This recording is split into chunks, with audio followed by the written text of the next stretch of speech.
Okay, like to thank everybody who's come here today, our guests, and the four of us that were able to make it. We need a roll call, please. Okay, that will be Commissioner Moeller, Here. Commissioner Shanebeck, Here. Commissioner Standage, Here. Commissioner Vice Chairman Bory. Here. I should have called you Chairman Standage, I'm sorry. Oh, I'm so hurt. Commissioner Buzzen is excused, not excused, he's absent, and Commissioner Gage is excused, he's in Mexico. Okay. Now, then we'll do a pledge of allegiance. All rise. I pledge allegiance to the flag of the United States of America and to the republic for which it stands, one nation, under God, indivisible, with liberty and justice for all.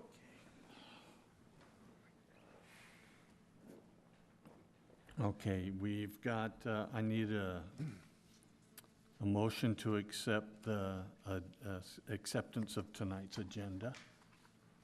Mr. Chairman, I move that we accept tonight's agenda as written. Do I have a second? I'll second that. Okay, thank you. Do you need a roll call? Yes, Vice Okay. Chairman Bory, Here, or yes? Commissioner Commissioner Moeller. And Commissioner Shanebeck, Yes. and Chairman Standage. Yes. Okay. Okay, our next item is acceptance of minutes of June 6th of 2018. Do I have a motion to accept those? Mr. Chair, I move we accept the minutes of June 6, 2018 as written. Okay, do I have a second? I second. You'll second? Oh, I second, yes. Yes, okay. You've got that down now, right, Mary? Mm-hmm. Okay, Roll call vote, it's going to be Chairman Okay. Standage, yes. Vice Chairman Bory, Yes.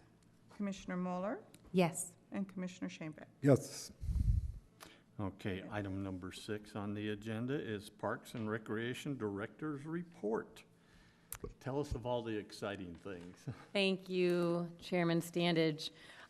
So tonight, I just wanted to share with you what is in your packet. We have the fall edition of the Citizen brochure, as well as a copy of all of the events coming up for 2018 through 2019, so that if you just want to kind of know when we have events, also if you are interested in any volunteer opportunities or know of any volunteers, it does have the contact information of the coordinator or the staff person that's in charge of that, and you can certainly direct those to that individual. So that is in there. I also wanted to say a quick congratulations to the city that permanent base adjustment Prop 423 passed with flying colors. I think last count we were up at about 72% of the vote, which is an amazing lead on that. I don't think we've even done that well in home rule, or at least close. Just as a quick reminder that the boards and commission reappointments are coming up, and so Chairman Standage, Commissioner Shanebeck, and then also Tess's former position are the 3 that will be open. And so those folks that are interested in reapplying, we certainly encourage you to do so. Make sure that you go on and do the volunteer application if you haven't already. I think they both have. Okay, awesome. Yeah. And then those terms do expire in October 31st, and the new terms will start. Okay.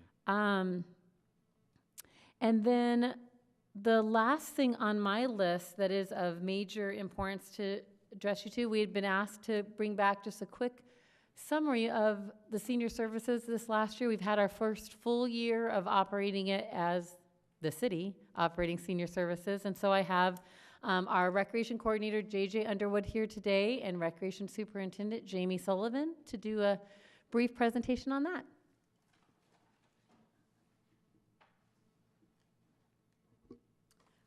Good evening, Commission members. Good evening. So like she said, we have JJ, who is the Recreation Coordinator who oversees not only senior programs, special interest youth programs, special events also. We have a great staff for the senior programs, but I'm just going to briefly touch on where we're at today, a year later. I want to make sure that you guys understand that our numbers, we don't like to compare them to the previous year's numbers because we didn't have those numbers. We weren't, well, we have them, but we didn't account for them the same way that maybe EVAR was accounting for their numbers. So we can't really compare apples to apples. So we use it kind of as a base number. So we are going forward with this being our starting year. These will be our starting numbers here on out. I want to let you guys know that in the past year, we have learned a lot. We have grown our program base. Our average senior that participates in the meal program and the lunch program and our senior recreational activities is 75 and older. That is the majority of our seniors.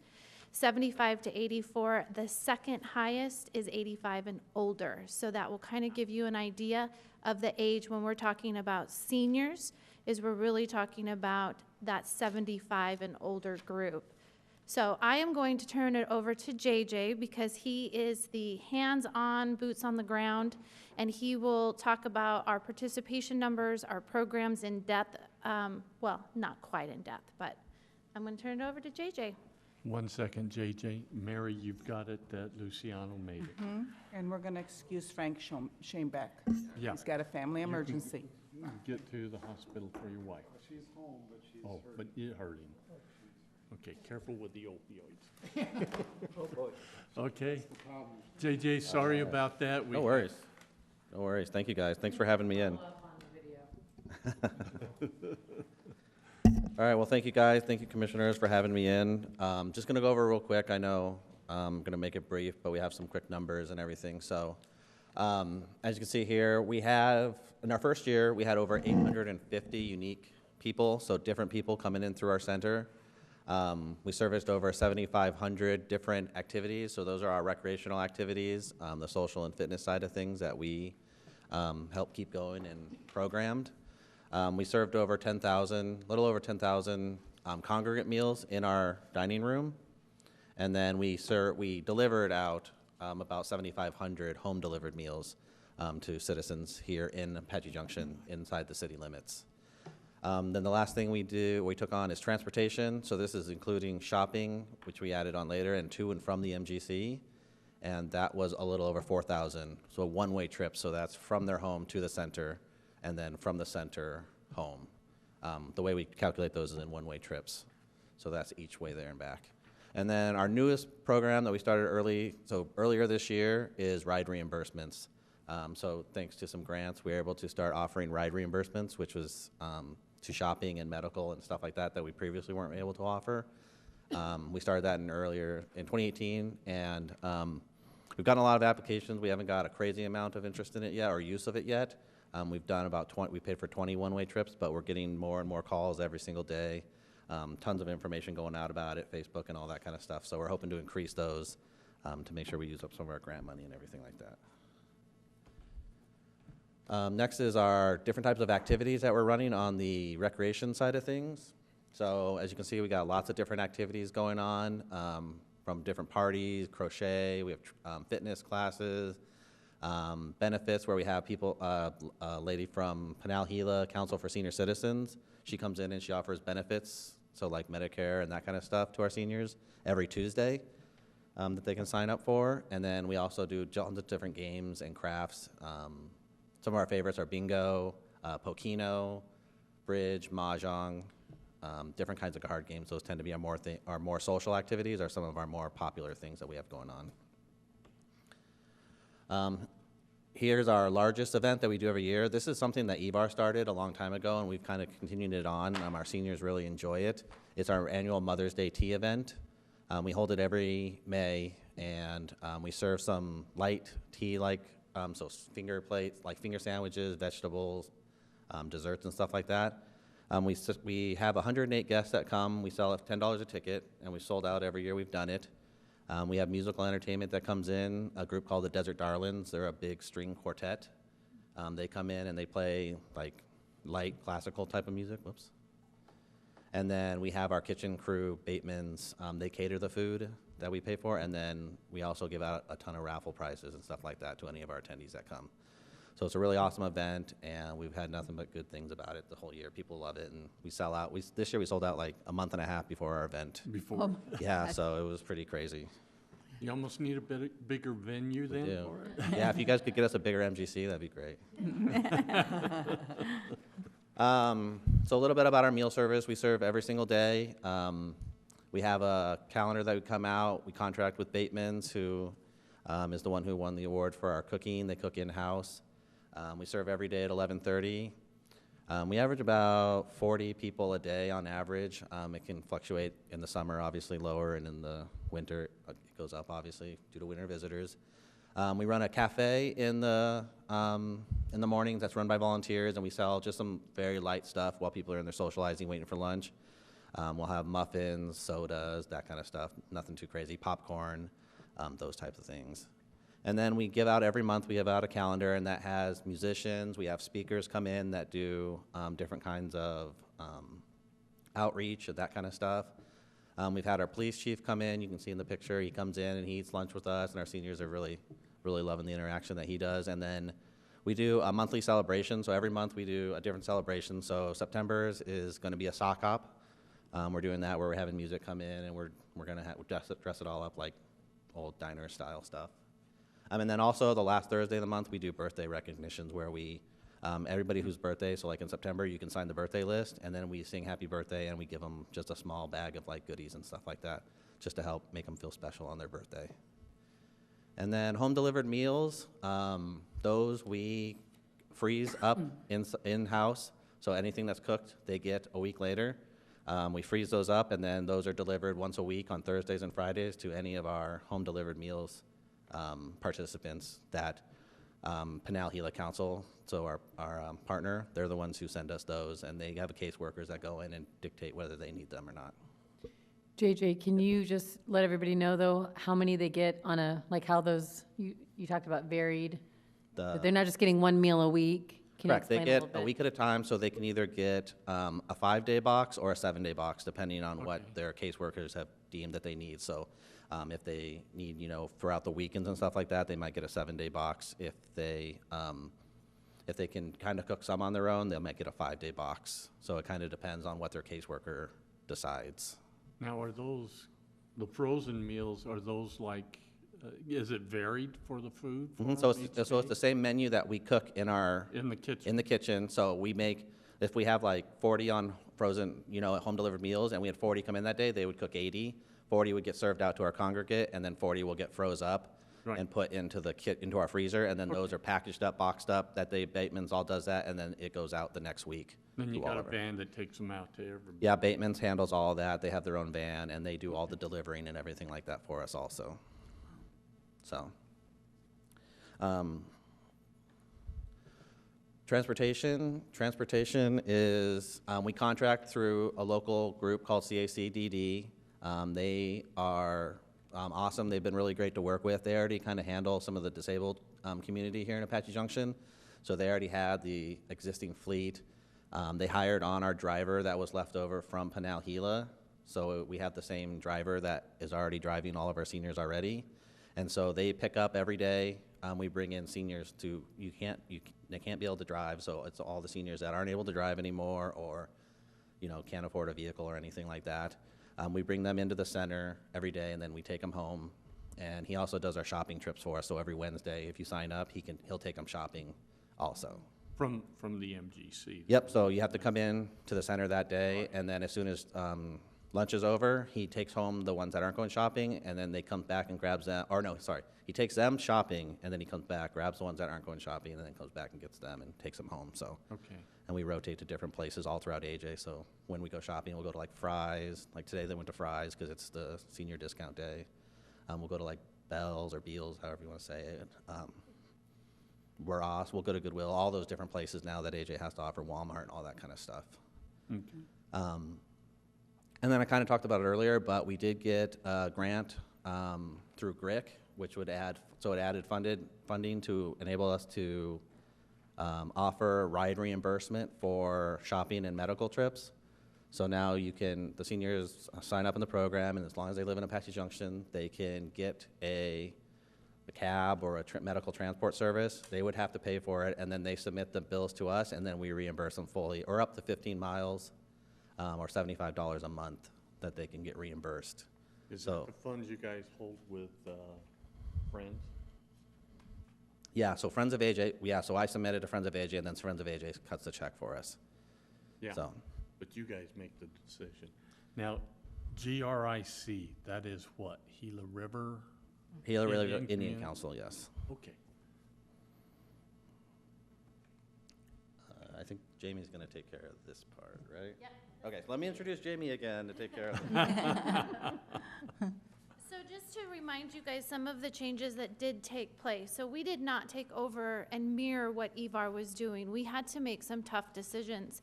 There's probably several reasons why EVAR couldn't do what they were doing, but the services that they were providing are very costly to an income level that can't afford to cover them completely. So when we were able to afford transportation, we had to cut back, and we were not able to offer the shopping and the medical at all. We had to wait until we acquired additional funding to offer those. Home-delivered meals, if you remember, they were a daily delivered hot meal to those home-delivered meals, to those recipients. And while that's ideal, it's very cost prohibitive to be able to put somebody out every day, running a vehicle every day. So we had to make some tough adjustments. Home-delivered meals, when looking at some of those numbers, we did see a decrease in that. People preferred to have those fresh meals. While Pinal Gila Council came in and temporarily did our services, they catered in from EVAR for the daily lunch meals. So they were driving to Mesa every day, picking up food in bulk, and bringing it to the center and serving it.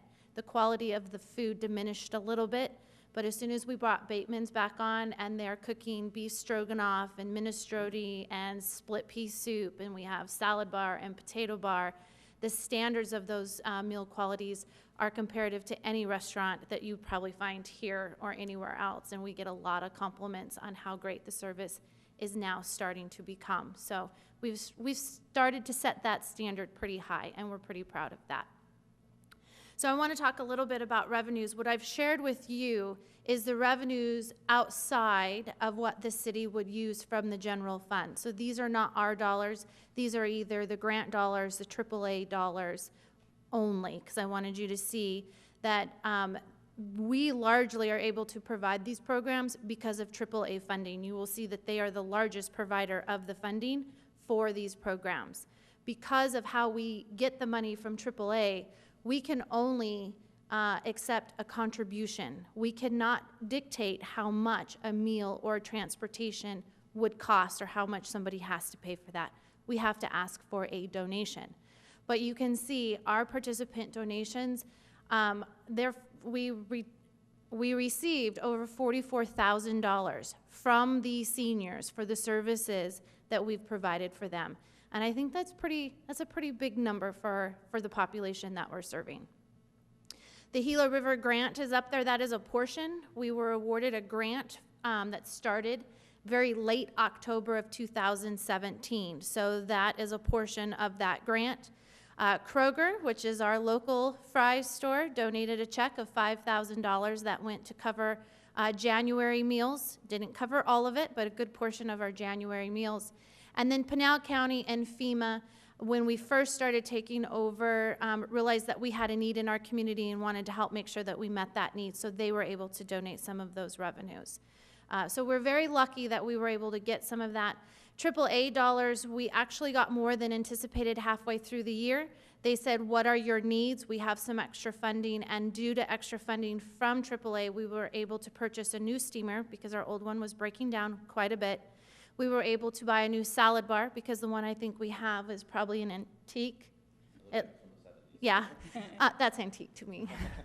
And we were also able to replace coffee cups and water dispensers and things that were showing their age and needed to be replaced. So we were very fortunate to be able to do that this year as well. Our expenses, so you'll see, as I mentioned before, these services are not cheap to provide. They come at a cost. Congregate meals being the largest, home-delivered meals, and then your transportation. Those were the expenses to provide those. Note that these numbers are specific to those programs. So Parks and Recreation, we've always delivered recreational programs for all ages. So the expenses incurred with providing those programs, they're not shown here. Those are with our general fund, with our other recreational programs. These also don't include the in-kind of the in-kind staffing, the facility, the maintenance, the utilities, and all of the stuff that comes with just operating. Those expenses are not included, and those would be estimated over $100,000. I will also remind you guys that if you haven't been in there yet, all of Parks and Recreation, with the exception of a few of us, are now housed in the multi-generational center. So we didn't just move senior programs, we moved all of our full-time staff to be able to operate and meet the needs of our customers. So we went from delivering a service from just 7 to 6, Monday through Thursday. Now, most of our residents can come and do any registration programming, facility reservations, routine administrative types of things can be done Monday through Friday from 5:30 a.m. to 9 p.m. and Saturdays from 7 to 3. So we have greatly been able to expand how we can meet the needs of our community outside of those working hours. So they're now broadened. So I just wanted to share with you what it has meant. So we can tell you guys all of this stuff. We can show you numbers. You can, mill it over in your head. But when it comes down to what we're doing is, when we first started, one of the things that we said, well, the birthday celebration, well, why are we providing birthday presents? And they weren't much when we looked at them. We were just like, we're going to have to cut back on this, The very first time we did that, we had a lady who came up to the front desk, and she had tears in her eyes. And she said, I think you forgot our birthday present because I didn't get one. And we didn't say anything, and the next thing out of her mouth was, this is the only place that recognizes that I have a birthday. So JJ turns around, goes to his office, whatever he could find, puts it in a bag, and comes out and says, happy birthday. And immediately we knew that whether it was going to be donations or dollar store or whatever it was going to be, these folks get happy when it's a pot holder and a bar of soap, and that's their birthday present. They get excited about those things. When you go to see the celebration and you see husbands and wives who are getting close to celebrating 50 or 60 years, and they're dancing, and it's just the two of them, and they're dancing during the middle of lunch, it just touches you because you know that that's the only outlet that they have to be able to do that. They come 2 hours before lunch is served, not because they're hungry, but because they want to socialize, because that's where their friends are, and they'll tell you that's where their family is. One of the ladies that we service who started with the ride share, she sent us a really nice letter that after her husband died, she didn't really know how she was going to get around and how she was going to take care of these things. But because of this service, she felt more comfortable and she felt like she had a way and a means. And that's really what we're doing. We're providing more than just the meals, just the transportation. We're giving these folks a quality of life that I don't think that they would get elsewhere. So that is 12 months in a nutshell. And like I said, I just touched on what we've begun to learn, but we are excited of where the programs have done and where they're hopefully going to go. We're already thinking of ways to be able to add on. So that is senior programs. Great job. Now, Jamie, if I remember right, when you guys had this thrown to you, a lot of the seniors were concerned what they were going to get, correct? Liz or Jamie? Our seniors, they were very concerned because change isn't easy for anyone, especially when you're 75 years old. But I will say that everybody, staff-wise, we were really so afraid that people were going to be upset and that every day we were going to come to work and we were going to have to hear all the elements of what we're doing wrong and how we should be doing it. And when I was doing it, this is how it worked. We didn't get that. We got a little bit. But what we heard was, thank you for doing this. Thank you for not forgetting us. Thank you for making this a priority. We understand. We were very clear. We met with them on a regular basis in the time that we had during the transition. And again, we are very lucky because the seniors, they were very appreciative and they were accepting. And whatever little bugs they had, they communicated that. And in the end, for the most part, we still have some, folks who have the old ways in mind, but they forget things easily too. So we're able to move forward pretty quickly. But they have, how would I put it? Their concerns feel like they've been Met. not needed, that you were able to fully, So I think that's what Jamie was trying to share, is that originally they were so concerned that everybody was concerned we would be closing the senior center. That was the number one concern. And we had lots of people that came to us to share, you could save money if you did this, or we don't need to have, a great example is home delivered meals. We heard that over and over again.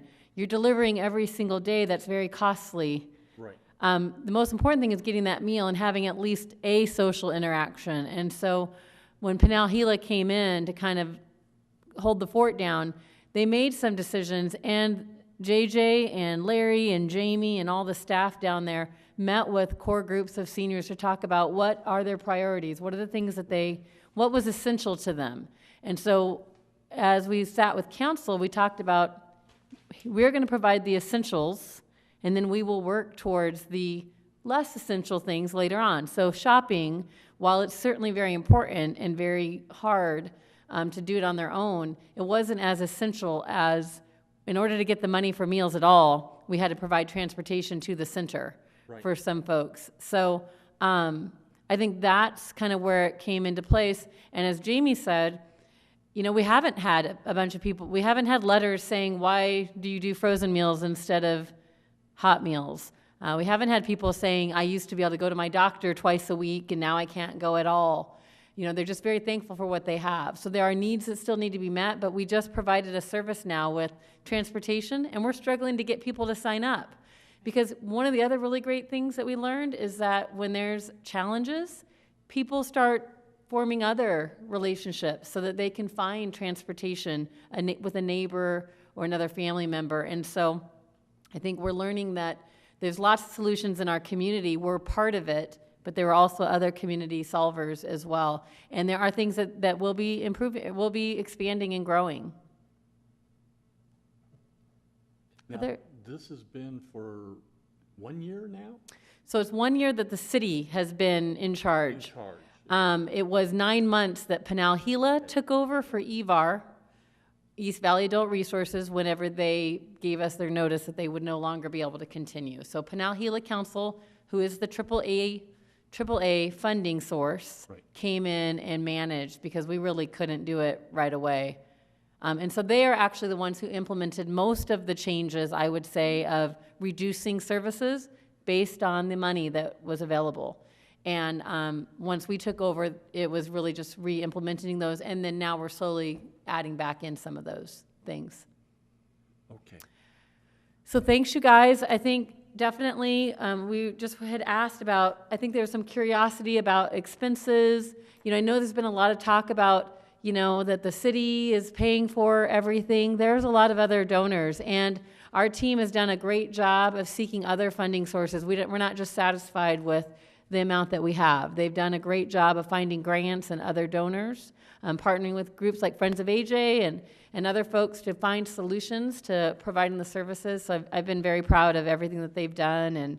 And we definitely, I think, all have a much greater understanding and appreciation for the senior services that we never had, even being in the same building with them, I think. And I mean, I'm very proud that we've taken it over, and I think they've done a wonderful job. Okay. And that concludes my director's report. Any other member has a comment? Okay. Thank you, guys. I do want to say one thing. You guys have put forward a huge effort this last year with the seniors, TGIF, and taking care of the other deals of the creation of Flatiron Park. and working with Honor Health and Gustavo over there. Definitely. Thank you. So there's a lot of stuff you guys have done, and you stepped up to the plate really big time, I feel. That's why you guys got the pizzas last year. That's right. Thank you.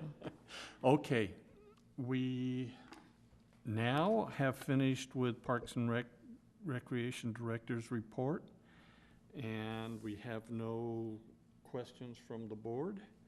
Now we'll move to old business, which is an update on active transportation plan. Okay, so we had shared this a while back ago, and I think many of you have came and been a part of some of the community input gathering that's going on. The city received a grant to do an active transportation plan. It was about $100,000 from MAG to look at our trails, roadways, all of our active transportation routes. So not streets necessarily, although we will certainly look at streets and see how we can fit sidewalks and bike lanes and trails, all the connectivity that we're looking at. And so that has been going on for a little while now. Just kind of where we're at on there. They will be having J2 Design. They're the ones who received the contract to provide this service to us and to do the whole planning for the community. They will be having the next community meeting next Wednesday, where they'll actually be sharing their preliminary findings. So they've gone out into the community, they've done lots of surveys, they've done a walkabout, a bike about, I don't know what you call a horse about, an equestrian about, where they've gone and looked at things. And then their team of experts and their engineers and all their folks on their planning team have gone out and they've gone out and physically looked at and mapped roads and looked at all the connectivity that we have or don't have with our sidewalks and our trails. They've looked at every plan that we have practically to incorporate some of the ASU findings from the last capstone group, as well as our master plans, our master trail plan, our open space plan. There's just a myriad of other downtown development plans, things that they have incorporated into their research. They will be presenting some of that on September 12th, and so I just want to invite you guys to that. 6 p.m. to 8 p.m. That will be held at the Multi-Generational Center on the 12th, and it'll just be an open house format. You can come anytime between 6 to 8. There won't be like a set start time, and there will be some light refreshments. There's others here, for example, Chairman Standage is on the community, small community citizen group, and so he's been meeting frequently with them as well. I think you guys have a meeting on Wednesday also that afternoon prior to the community meeting.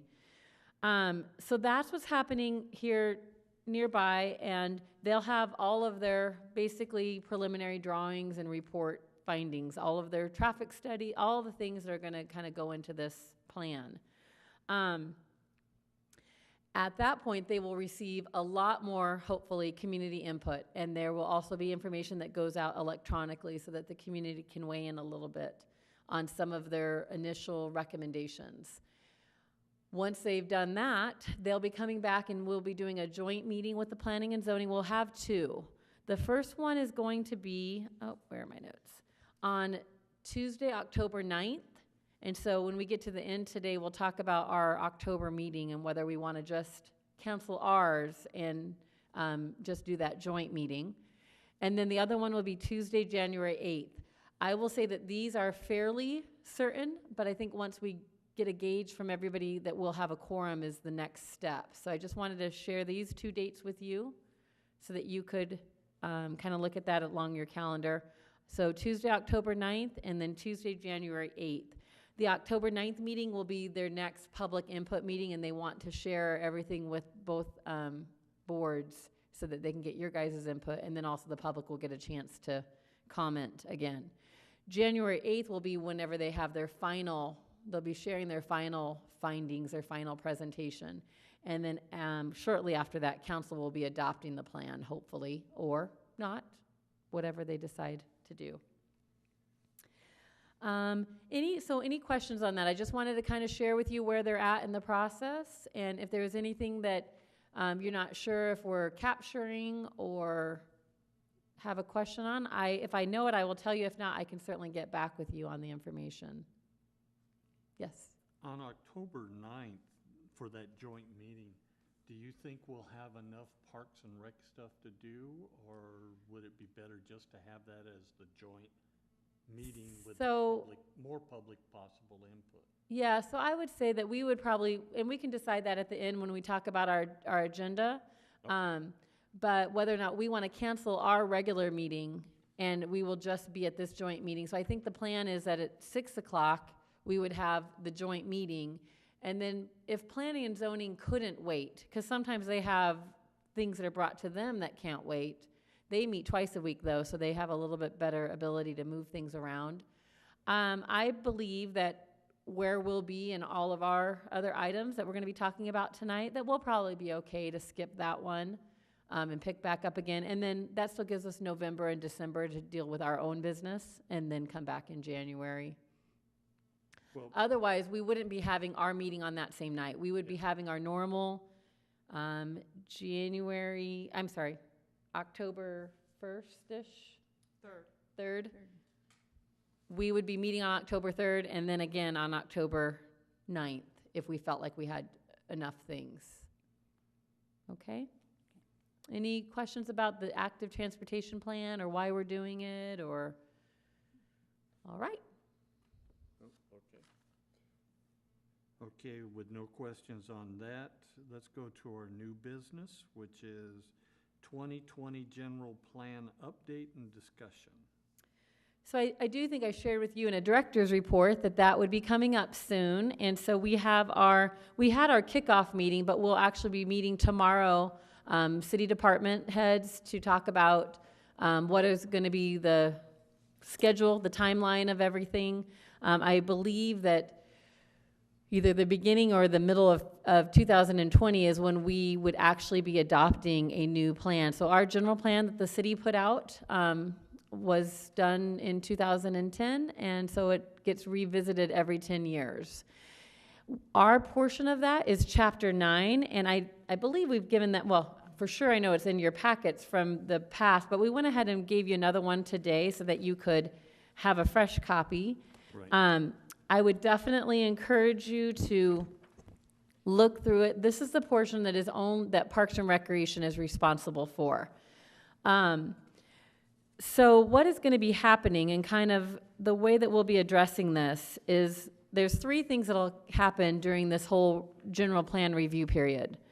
The city as a whole, the departments and staff will be inventorying what we currently have. So that's in other departments as well, but for us that means our parks, our large capital assets, any amenities that we have, as well as recreation programs. So inventory is going to be one of the first steps that gets taken place. After that, or simultaneously with that, we will also be doing estimations on population projections for the next 10 years, basically, so 2020 to 2030. And then the third item that will be addressed in this new general plan is we will be making policy decisions based on our short-term, mid-term, and long-term goals for the city. So again, for us, that means what facilities do we not have right now that we think we will need in the next 10 years? What are facilities, such as the dog park that we'll be talking about later, that was in the old plan?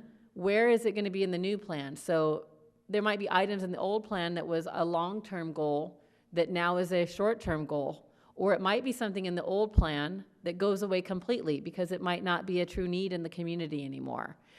So we'll have a little bit of, there will definitely be a lot of staff-led research and gathering of information, and then making some general assumptions, and then those will be coming back to our various boards and commissions as a sounding board. So all of the parks items, it will come back to all of you to see what it is that we have and to help weigh in on what are some of our future priorities. There will definitely be community engagement during this process. We will be surveying and asking the community what they want. You know, we also know intuitively what are some of those things. Pickleball courts, indoor and outdoor, are, you know, a humongous need in our community at this point in time. We know that to be true based on the use as well as the desire and the concerns that we have from the community that we don't have enough facilities for it. One of the old items was another pool. So we have one community pool. A long time ago, community pools were the place to be. It might not be determined that we are the size right now to have another one, or that the use of the current one we have warrants building another one that is a multi-million-dollar facility. So those are what is going to happen in this next 18-month process, and you guys will definitely be a part of that. And so we'll know a little bit more after this next meeting. We thought we'd know a little bit more about a month ago, but I think we're kind of putting together the pieces of that. Larry Kirch, our Development Services Director, is kind of taking the lead for staff and helping to organize it, and so he'll be helping us to kind of learn what our next steps are. But just wanted to share with you that that's the general process, and see what kinds of questions you guys have right now, or if there are things you want to make sure that before we meet again, that we're not forgetting to think about or consider. How was the usage so far? I know you may not have a number. Was the usage for the pool this summer, and you also had the skateboard park, are they still used as much as they used to be? So the skate park is definitely very highly utilized. It's certainly a location that the park rangers spend a lot of their time at, and it's definitely highly utilized by the community. I think one of the other issues, though, was that it's only for skateboards and it's not for bikes, and so we've always had that conversation over the last 10 years that that might be the next project, because there is a big community that, with BMX biking and different types of off-course biking and all that kind of stuff that we'll be looking into. As for the pool, I would just say that while I don't have the numbers offhand, we're kind of staying about even with the past years. We're really not growing the way that we would love to. We did a lot of marketing this summer, way more than we've ever done before. But the reality is that with Skyline right down the road and so many other opportunities, so many more people have their own pools compared to 10 years ago. There's just not quite the same usage at the pool as there used to be. We don't have a swim team anymore, so that makes it so that there's less demand for swim lessons after that initial age where they learn to swim. So we've been kind of really revisiting that. We shared our findings last year. Larry came and kind of shared what we're looking at there. And so we're really not growing in a way where we're at max capacity anymore. And so we've looked at that a lot to see, why that is. But we're certainly not getting an indication that we have a place to spend that's an area where we'd spend a lot of money. Because the reality is we're open 3 months out of the year, even including the high school swim team. And so the amount of money that we are spending on a facility, we spent almost $250,000 last year to resurface the pool deck, which is absolutely overdue. And we're going to spend $250,000 this year on replastering the pool. It's time, capital facility-wise, that we have to get it done.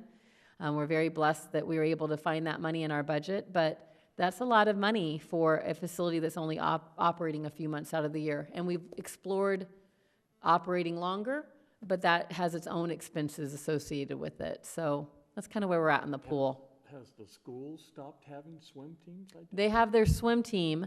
They have Yeah, but Okay. again, they pretty much start up right at the end of our summer, and they're done by October, end of October. That's not something that goes year-round. If we could attract clubs that were willing to pay the fee to heat the pool, that might be other ways to be open year-round. But again, as we presented last year, right now it's really just not very feasible. It's cost prohibitive. And a lot of facilities face that same challenge of how they can be operating longer. Okay. Anybody else have a question?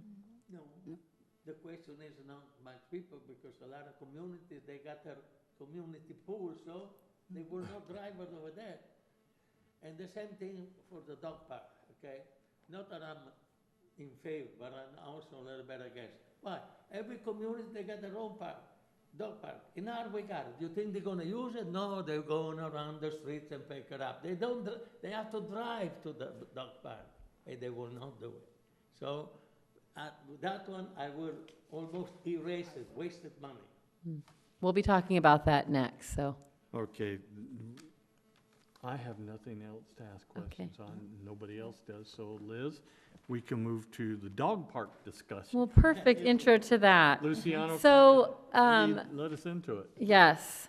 So we did receive direction from the city council, and while there certainly are communities that have small dog parks, the majority of the population cannot utilize those. They're not allowed into those communities. And this is one of those areas that we probably receive, and as I've shared this with you in the past, probably the most, besides pickleball.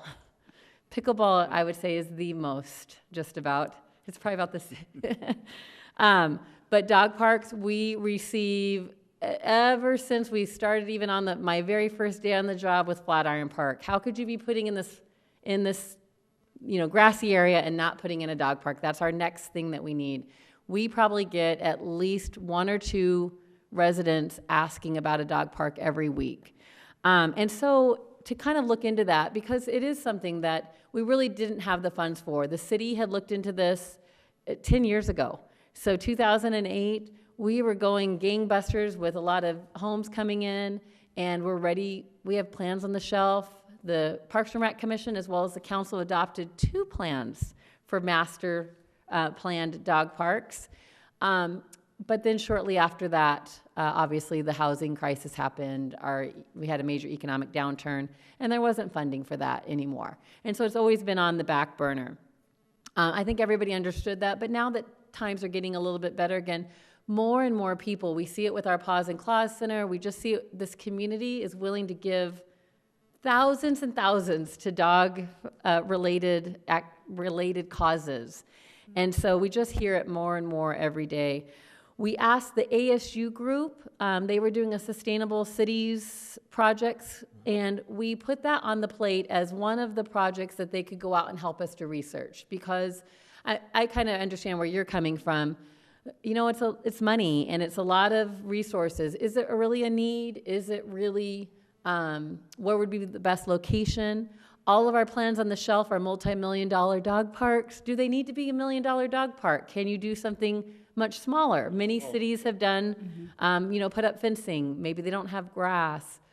All of those decisions have benefits as well as consequences. And so we thought the first thing, so that it would save us a little bit of time, was to have the ASU students be able to look into some of those ideas. And so they did, and they offered back a lot of really great recommendations, but ultimately said, this is our little piece of the puzzle, but you really should do your own. You should really do a much more extensive study. You should really do a much better community survey and look at some true revenue sources before we did it. So when that was presented to council, there was enough interest there that they've also heard lots and lots of requests for dog parks over the years. And so their interest was for us to bring it back to a council meeting and to share a little bit about what some of that past, what we've done, and then also to give us direction on whether or not they wanted us to proceed in researching. And so what we received from council at the last meeting was that they did give us direction to take it back to the community and to the Parks and Recreation Commission to do basically 3 things. 1, solicit the community for more input, to really determine what the interest is. And the only way we can do that is really by asking and having many avenues for people to be able to give input. It's kind of like, so I'll just say our pickleball story. Whenever we first heard that everybody wanted pickleball inside the Multi-Gen Center, myself and Jamie were adamant that, we already struggle to fit everything into the Multi-Gen Center. We don't have enough space. There's no way it's going to generate. It's a fad. It's just going to go away.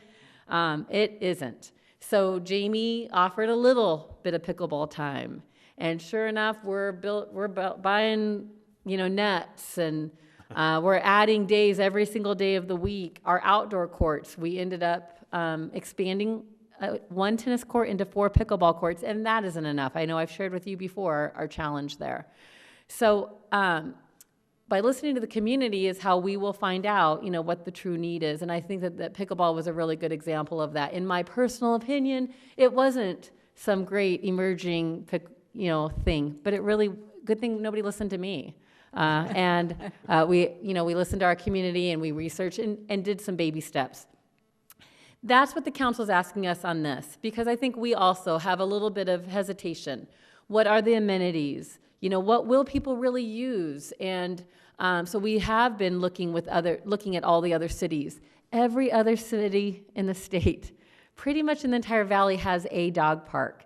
Even the smaller ones, so all of our market cities, Queen Creek, Florence, Fountain Hills, Scottsdale, well, so then the bigger ones as well. And so it's really hard not to be looking at those things, but I think we can be very smart about it. And so today's discussion is really just to talk about what it is that we're going to be doing to research this topic and to be able to bring a recommendation back to council of the community has no interest.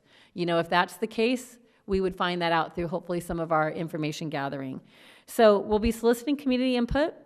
We'll be conducting research of our own. So for example, what are all the other cities doing? We've already kind of gone around and looked at a few. We'd love to take you guys on a few tours and let you guys really look at what's out there and what's offered and hear from some people out at dog parks of why they are different and why they're needed.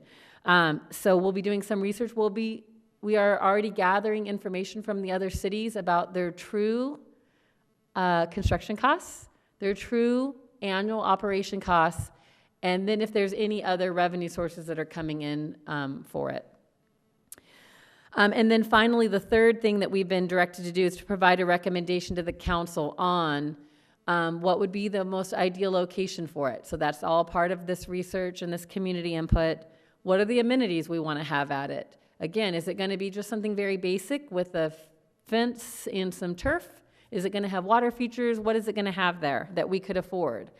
What are the revenue sources for it? So we've already started gathering a lot of grant data on the different things that can fund this kind of a construction project. As you recall, Flatiron Park was started with the idea that we had about $450,000 in impact fees. It ended up being almost $1 million project that we were able to get grants, corporate partnerships, all kinds of other revenues were able to come to it. And so you have to start somewhere, though, and look and see what it is that you're going to do. And we could only have built Flatiron to the amount that we could raise the revenues. And so that would be the same thing of any other future project that we did. And then finally, council wants to see those construction and operation costs so that they can determine. It's one thing to say that we could build something for $40,000 or $100,000 or $1 million. It's a very different thing to say every year we're going to have to dedicate $100,000 or whatever it's going to be for you to maintain. Exactly.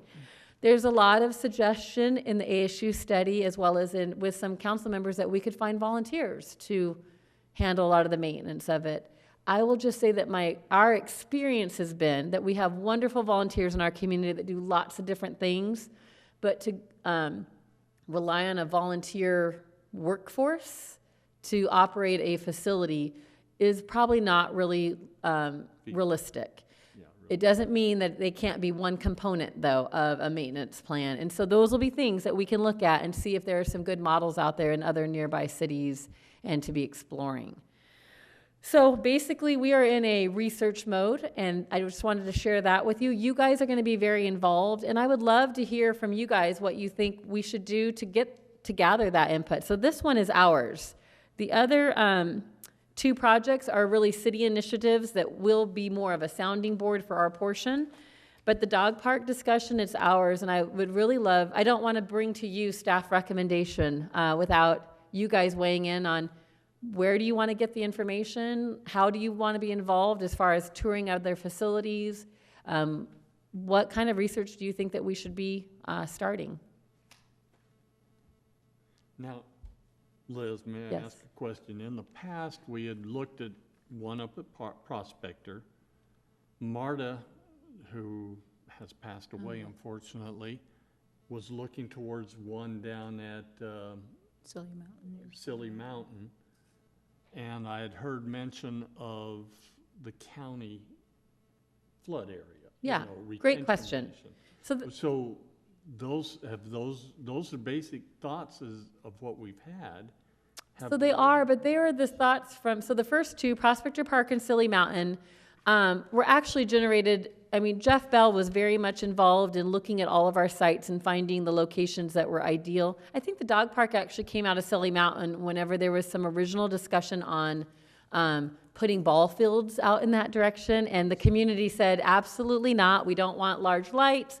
And so they really took a different approach, started looking at what are some things that are less impactful to the environment and less impactful to the night sky. And a dog park was one of the things that emerged there. MARTA has been very involved with, was very involved with Right. a lot of research and helping to get information about lots of dog parks for both facilities. So those are the two master plan ones. They're both on BLM land. And so those are two that are already kind of sitting designed 10 years ago, mind you. And they're all the bells and whistles, but you could do small parts of them if those are the sites that were ultimately chosen. The county complex is the site that Jeff, after realizing that we're probably never going to find $2 or $3 million to complete a master plan dog park, but what could we do in the meantime that was much more feasible? And so I think he had reached out to a couple of county leaders just to say, is there a willingness to even explore the retention area that's on the corner of Superstition and Idaho in that county complex? Right. That's actually large enough to put two kind of sections of a dog park, which is very desirable to have a large or active, thank you, James, active dog section and then a passive or small dog section.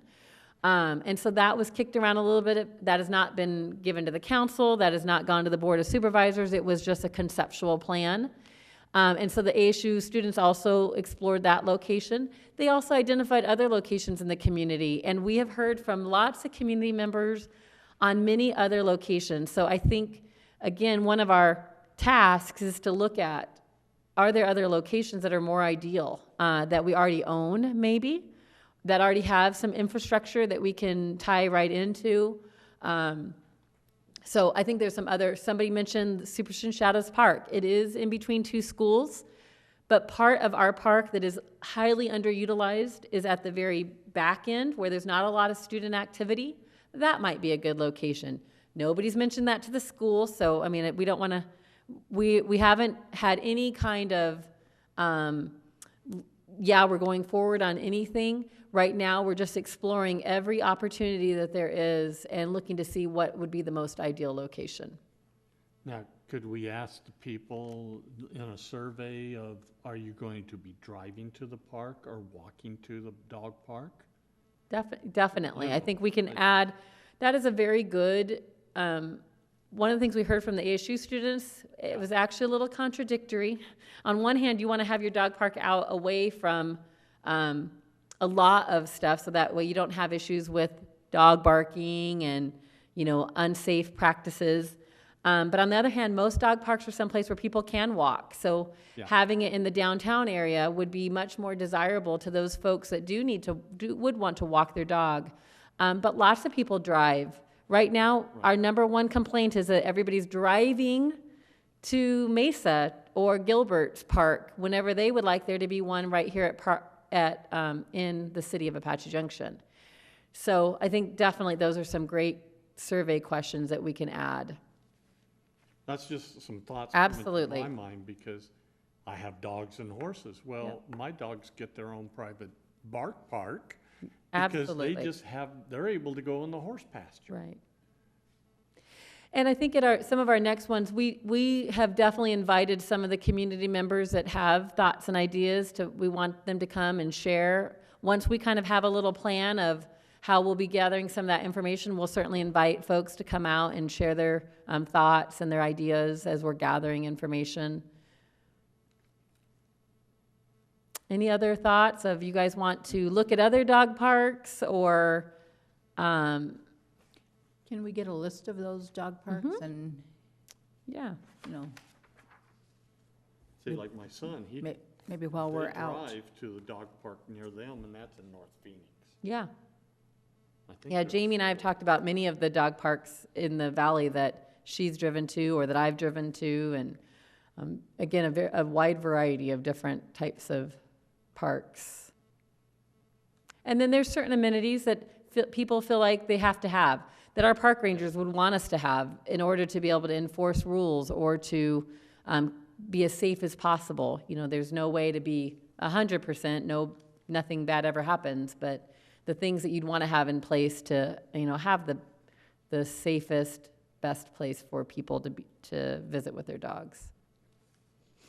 Okay. Anything else? I don't think so. Is there anything else you guys can think of that we should be looking at? I have a question on dog park. For instance, let's say if we build a dog park, it's gonna be open 24 hours a day or few hours a day? That is the question. So that'll be another great thing that I think we should be adding to all of our research. No dog parks that I'm aware of are open 24/7. So having the fencing is really important.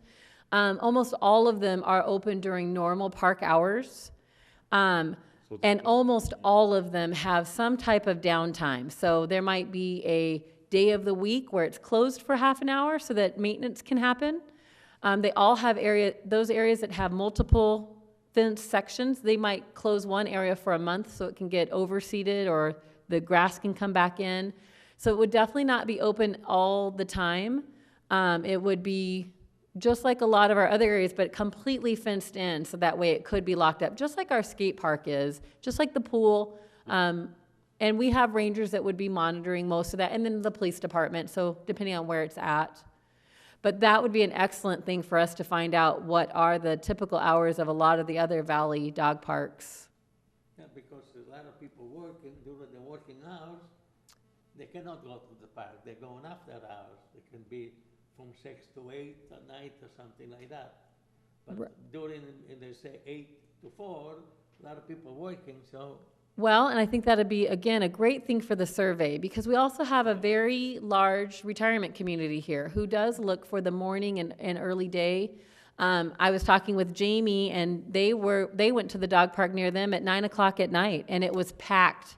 100 people with their dog, 100 dogs. How big? 50 in every area. Again, this is in it was in a bigger city, so I'm not saying that's going to be our situation, but whenever I went out with Noah, one of our park rangers, just to visit a few, I was surprised. It was in the middle of the day when it's hot.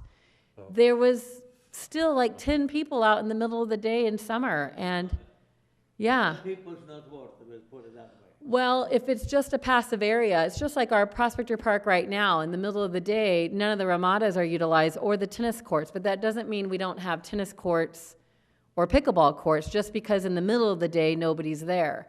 In the morning and in the evening, yeah, definitely. And I think, again, those are some of the things that we'll learn. Is there any problem with it being open during the day? Because that might be a person's only time. Yeah. It depends on what the operating costs are and things like that. So we'll definitely add that to some of our survey stuff. That's a great suggestion. Because aren't some of the parks open till like almost 10 at night in the cities? Mm-hmm. So you've got to have lighting at that point. Correct. And also, for maintenance, you need 2 people hired every day. The house in the morning, during the morning, and then somebody take care of the night, because after it's closed, they have to clean up the place for the next morning, right? So, which is similar to all of our parks. Yeah, right. And again, those will be some great things that we'll learn from the other cities. What are their true hours of operating? Because right now, a dog park, what we do know is that it is you don't have to do as much maintenance of that as you would many other facilities. So it is much more of a passive use area.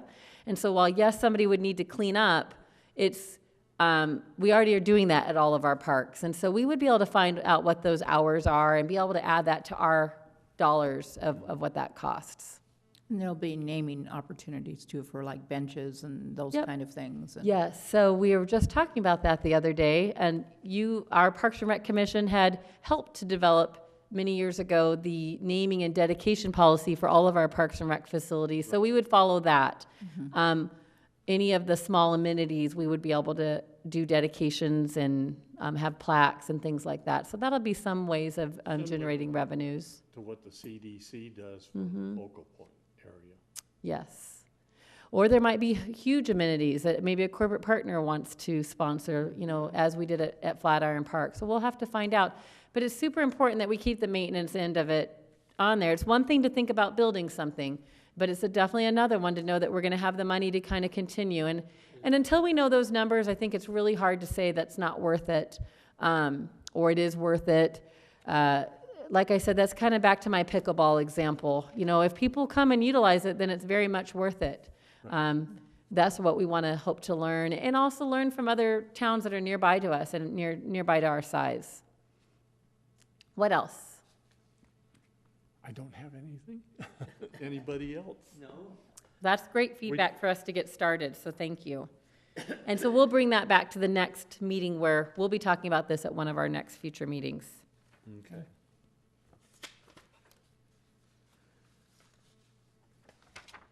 Okay, that completes all the items we have here, Liz.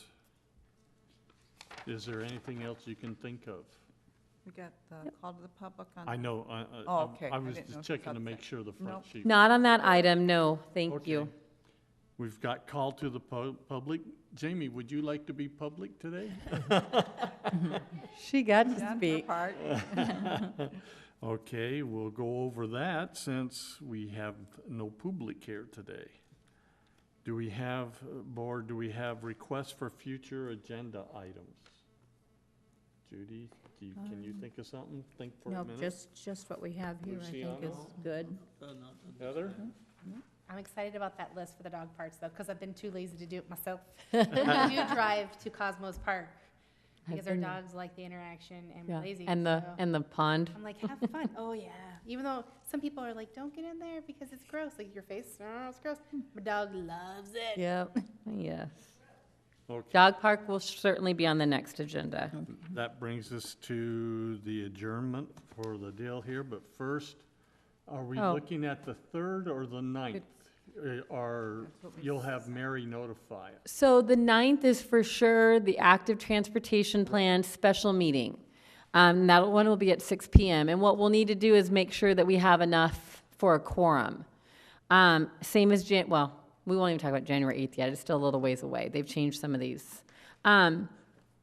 So it is my personal opinion that I think we could skip our October 3rd date and go to November. We'll still have an early, a Would that first work? meeting in November, a first meeting in December. We were not given a timetable for the dog park discussion. Right. So I don't see why we need to rush that issue. I'm just thinking of the fact you guys start having a lot of stuff to do in November. Or December. Yep. Your workload.